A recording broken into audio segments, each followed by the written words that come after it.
أعوذ بالله من الشيطان الرجيم.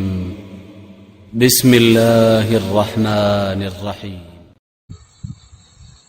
والتين والزيتون وطور سينين وهذا البلد الأمين لقد خلقنا الإنسان في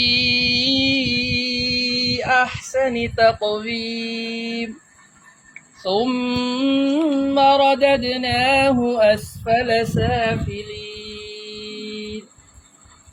إلا الذين آمنوا وعملوا الصالحات فلهم أجر غير ممنون فما يكذبك بعد بالدين أليس الله بأحكم الحاكمين